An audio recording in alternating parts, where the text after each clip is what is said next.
Channel. My name is Jared. We're actually out shopping right now, but this morning I woke up and I check all the things. I check my YouTube stuff, and then I get on Facebook and check that. And I saw in the Ezra's Eagle group like a post, which I guess it was kind of like a message from Michael B. Rush, where he recently had an interview with Glenn Beck, and they were talking about the Ezra's Eagle prophecy and his interpretation of that. And he said that there were a lot of like positive responses, but of course you have like this group of people that attack him. One group was like people that aren't members of the church, which, whatever, fine, that just happens, that's to be expected. But then the other group was members of the church. He mentioned like YouTubers. I don't know exactly who he was referring to, although I have some ideas, that were essentially accusing him of priestcraft and being a fraudster and an antichrist. And that kind of upsets me.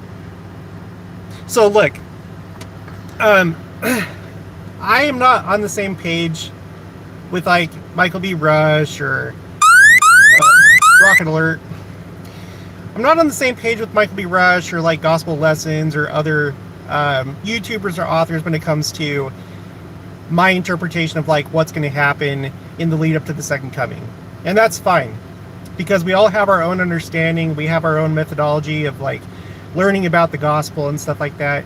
Like, it's not an issue, and it doesn't have anything to do with salvation. I'm sure that when it comes down to it, me, Michael B. Rush, Gospel Lessons, Stick of Joseph, Troy from Last Dispensation, like all these like LDS YouTubers, I'm sure that we're all united when it comes to the core doctrine of Christ, which is what really matters. Prophecy of the end times matter, but not like for your exaltation, right? So I am united with Michael B. Rush and others in doing YouTube channels and writing books and stuff like that, because I've mentioned this a couple times already on the channel, that I put together a spreadsheet where I'm just like tracking other channels where I fit in, and then I decided to go a bit further and add channels that are hostile toward the church. And unfortunately, there are many of those. And a lot of those are doing better than our best channels on our side. And I've realized that if we didn't have these LDS channels speaking whatever degree of truth, if they were absent, then all you would have are these hostile channels to the church.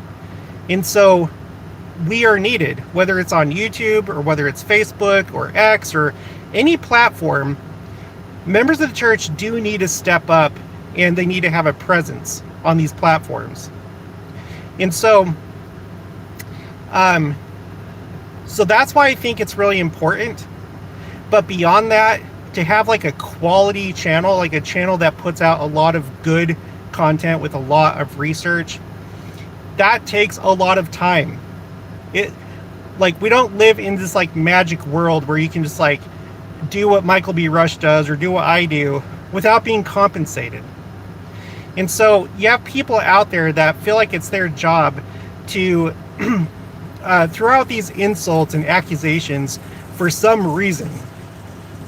Now, we know that that's not the right thing to do. If you just read the New Testament, you know that that was what the Pharisees did. They would go around to fellow members of the church and accuse them of things and like get really technical with their understanding of the scriptures. And they did it because they wanted to be seen by men. They wanted to feel like they were powerful. They wanted to feel like they were important. They probably wanted validation and things like that, and just to feel important and have control, right? But that's not Christ's way. We don't have a church where we have like these inquisitors that go around and attack people if they're not following the commandments. It is one thing to like get into apologetics or to say, hey, this behavior right here, behavior X, does not represent the church. But you do that without calling out like individuals. Like you don't do personal attacks, in other words. But to like go around and proactively attack people is not right. And so I think what happens probably with the majority, and I can't say all, there's probably some people that genuinely think that they're doing the right thing by accusing people of priestcraft, but I think in the majority of cases what happens is you have somebody that has a very fragile ego, right? They're fragile and they feel bad about themselves and they look for external validation to regulate their emotions. And so they see somebody like Michael B. Rush or whoever, pick any YouTube channel, Scripture Central or whatever, me, and they see somebody that's doing something productive and they're being successful at it. And then it makes them feel bad and it makes them feel insecure because they're not doing that thing. So, and I'm sure that we've all felt that way at some point. You've seen somebody in your life doing well, whether it's like something with the church or just like some temporal worldly thing. Somebody's doing something well. It makes you feel insecure. You feel a little bit jealous. Well, the healthy way to handle that is you acknowledge reality. Okay, that person is doing really good at whatever they're doing. I wish that I was that good at that, but I'm not. But it's okay. I am happy for that person, and I wish them all the luck and success in the world. And as for me, it's okay. I'm not good at that, but I do know that I'm good at this and this and this, and so I have my own value and my own gifts that I bring to the world. That's the healthy way to go about it. But the unhealthy way is to try and convince yourself that that person is having success or they're getting attention because they're doing something wrong and they're bad. And so I need to like get everybody else to realize that no, it's not that like they're doing really good, solid work and they're trying to change the world. They're trying to tap into their spiritual gifts. No, it's because they're bad and they're malicious and they only care about money or they only care about attention. And you're not qualified to say that about anybody, and neither am I. Only the Lord knows what's in a person's heart. It's been a while since I've talked about priestcraft because I realize the type of people that like to throw these insults and accusations, and like you're not going to really get through to them. But I think it does need to be addressed sometimes. I've seen Stick of Joseph. I think they did kind of a recent video about priestcraft. I've seen Gospel Lessons talk about priestcraft. I've talked to my YouTube friends, Caitlin and Troy. Caitlin with Anticipating Christ's Return and Troy with The Last Dispensation. And we all deal with this little group that likes to go around and harass channels that have monetized their channel. And so a long time ago, I did my own video about priestcraft. I looked on the church website because I wanted to know, like, am I doing something wrong? Should I not have monetized my channel? And I don't have it with me right now because I'm doing a live stream, but if you do a search on my channel for priestcraft, you just do a search for that word, you'll find that video. And I have a link to the church website that addresses priestcraft and what it is and what it isn't. And it has to do with what's in your heart. It's not about money. If it was about money, the church wouldn't own Deseret Book, which is nothing but LDS creators and authors and photographers and whatever, people that are making money by selling things that have to do with the gospel. The church wouldn't own Deseret Book. It wouldn't exist if that was the case. That just goes to show you the big disconnect between like the way that these people think and reality, the way that the church views it. It depends on what's in your heart. And so this thing on the church website, it was like, I think it was for the church education system, because I guess there were, like, occasionally you'll have people that teach seminary or institute, and they worry about, oh my gosh, I'm getting paid to teach the gospel, is this right? Which the church is sponsoring it, so I think it's okay. I think, you have it on good authority that it's okay to be a seminary teacher or an institute teacher. But anyway, they came out with this thing, and there's quotes from different prophets, I think one of them was from Spencer W. Kimball, and he's like, look, if you're teaching institute or seminary just because it's a job and it's a way to make money, I do not want my kids going to your class. That is priestcraft. But if you have the kingdom of God as your top priority, and you care about your students, and you're trying to help them grow their testimonies, and you're trying to help them understand the gospel and the scriptures, then that's the type of person that I want teaching my kids and grandkids. It's as simple as that. Priestcraft is where you have somebody who has their top priority as either money, or it may not even have to do with money. It may just be that you want to be famous, or you want to get attention, you want to feel special. And there are people that do that. So it depends on what your motive is. So Michael B. Rush and myself and others, we put a lot of time to try and bring you good quality research and content. And it's good, but it can't just magically happen. It's not magic. We have to be compensated for our time. I've noticed that a lot of the time when people are doing the accusing of priestcraft, it's very nasty. It's vicious, it's mean-spirited, it's not kind, and usually it's public.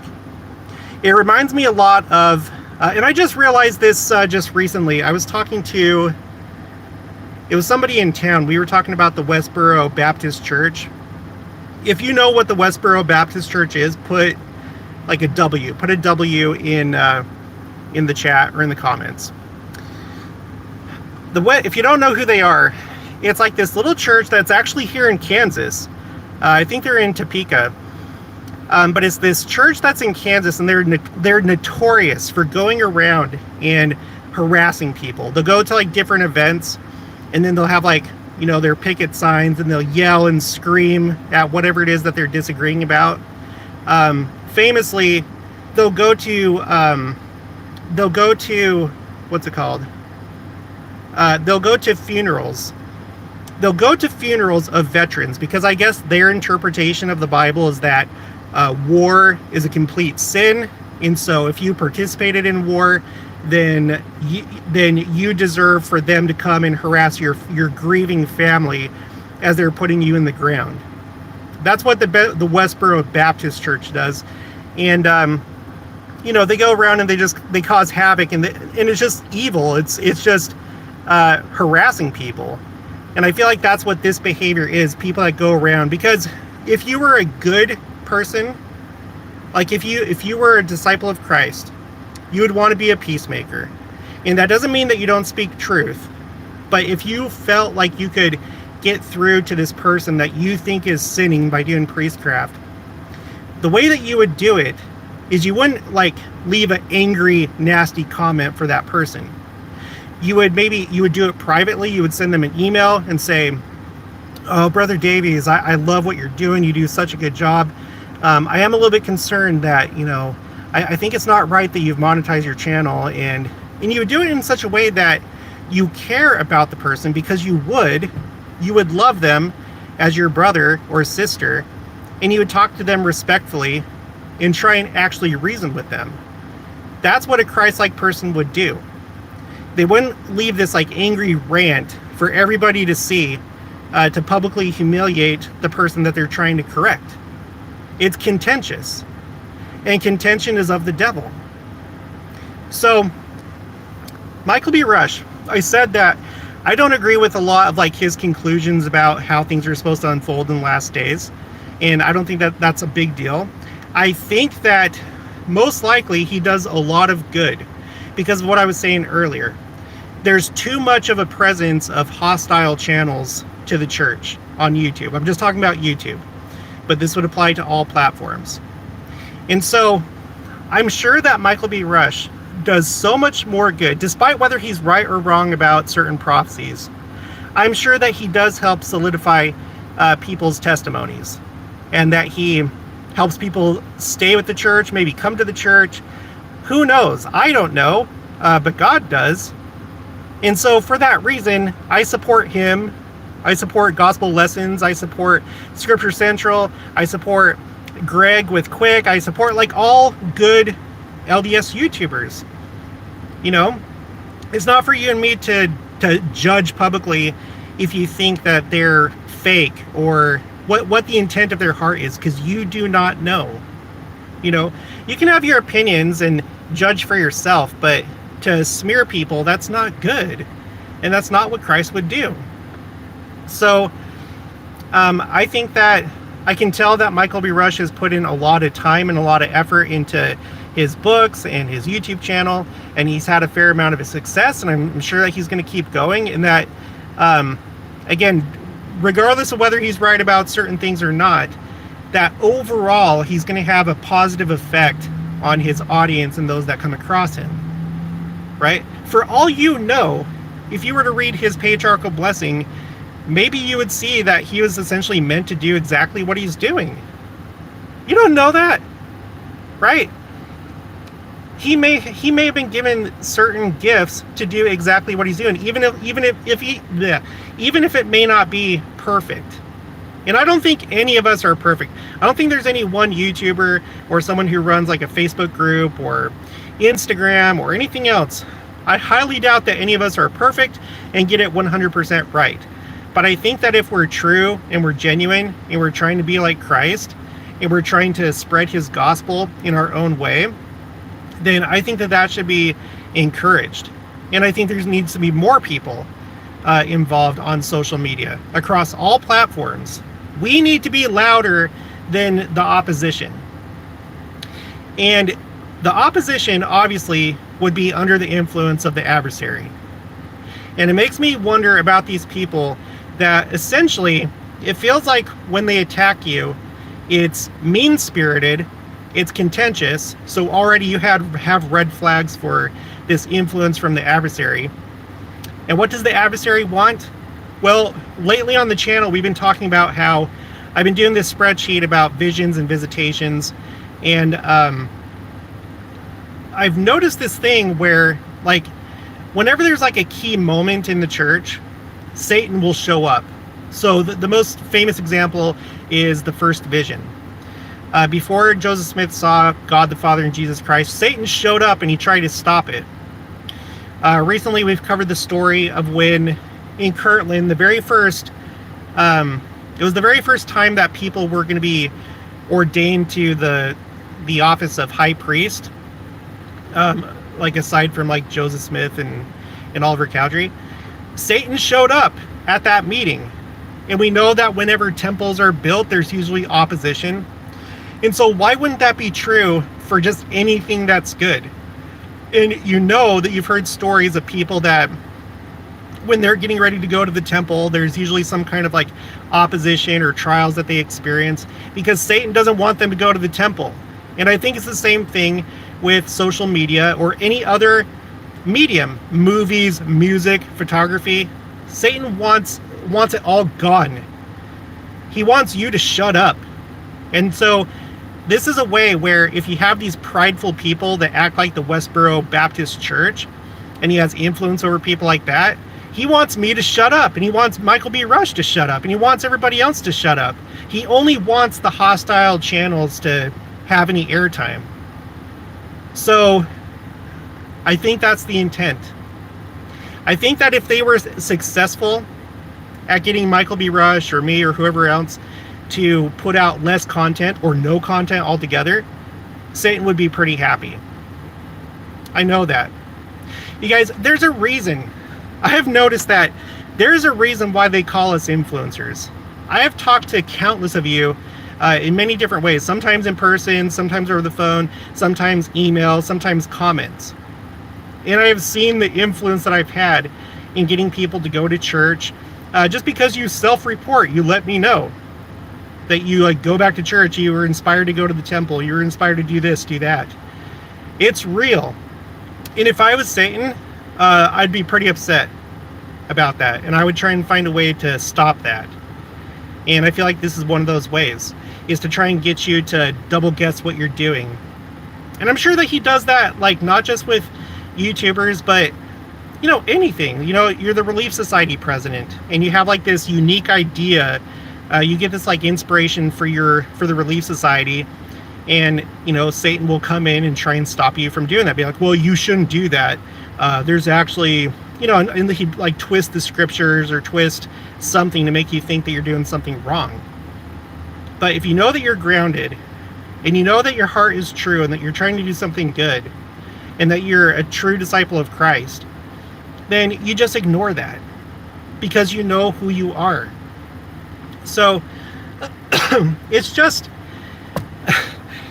ridiculous. All right, Jenica's back from shopping. It's just ridiculous. I hope that Michael B. Rush keeps going, and everybody else, and I support him and everybody else as long as they're not doing like really apostate things like speaking out against the prophet, or doing weird stuff with like church history, saying that like Brigham Young was actually a false prophet or whatever. I don't support that. I don't support anything that's just like obviously apostate. But as far as like people that are trying to do their best, they may not get everything right, but they're trying to do their best and they're trying to be good. Whenever I've seen Michael B. Rush, he comes across well to me. He seems like a good person. I haven't seen like any like red flags that he's like an apostate person or an antichrist or anything like that. I haven't. I'm sure he is just a great person, and I think that he's done great things. Even though I disagree with a lot of stuff, it doesn't really matter. It doesn't matter. After this life, we're probably gonna be, I have this like hope that after this life we'll be able to like see all the stats, like the master spreadsheet of everything, all the different tabs, and that we'll be able to see the exact effect that we've had on people in this life. Like, for example, how far his channel went in the lives that he touched, and help people for the better. I think that we'll be astounded. And I think that just on an individual level, you and me in our personal lives, we'd probably be astounded if we just like try and do our best.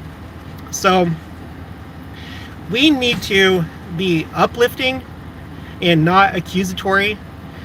You have not been set apart as a church inquisitor to go around and harass people. And if that's what you're doing, you are basically in the same church as the Westboro Baptist Church that do the most despicable things. President Nelson has recently said that you can tell a true disciple of Christ by the way that they treat people. So think about that. And if you're someone doing YouTube, if Michael B. Rush, if you're watching this, or anybody else, please know that you're doing a good job. I support you. We all need to band together as LDS channels and help each other out. That doesn't mean that we have to agree on things, but just know that you don't need to listen to those people. You are not doing anything wrong. You're doing a lot of good, and I think that Satan is trying to rail against you and trying to discourage you from what you're doing.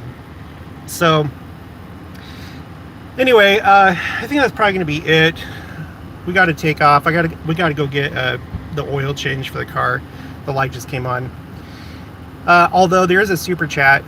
Thank you, Anvil DIY.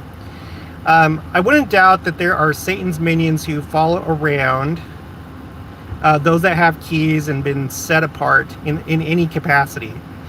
That's why ministering angel, and then it cuts off. Sorry, it cuts off after that. But yeah.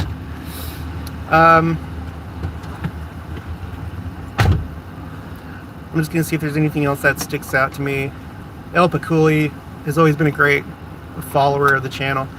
That's exactly right, Jared. We have to stand against the opposition. Yes.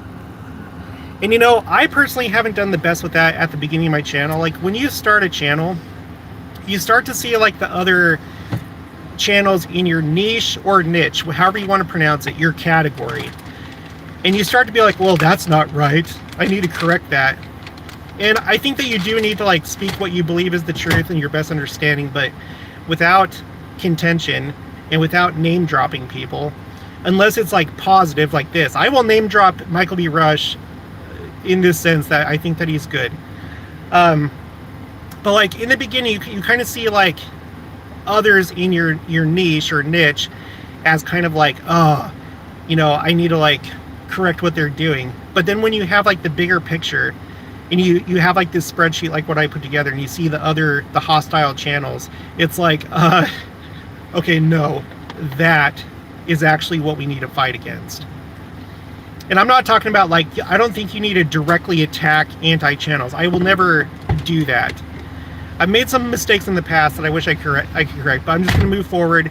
I'm never going to like specifically attack a hostile channel, but I will speak the truths that go against whatever they're putting out.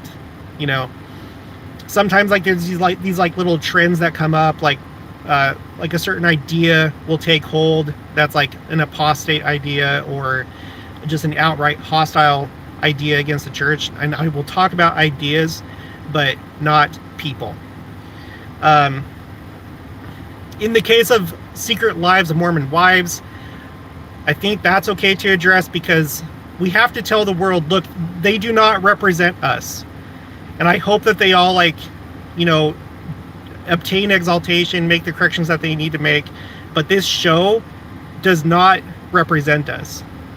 So I just want to, like, make that distinction. But, and so I guess I'll finish with this. If you have ever thought about doing a YouTube channel or writing a book or having a Facebook page or group or whatever, you know, do temple photography, do it. You need to do it, because if you don't shine your light, then all that's left is darkness. There's no one is going to do it.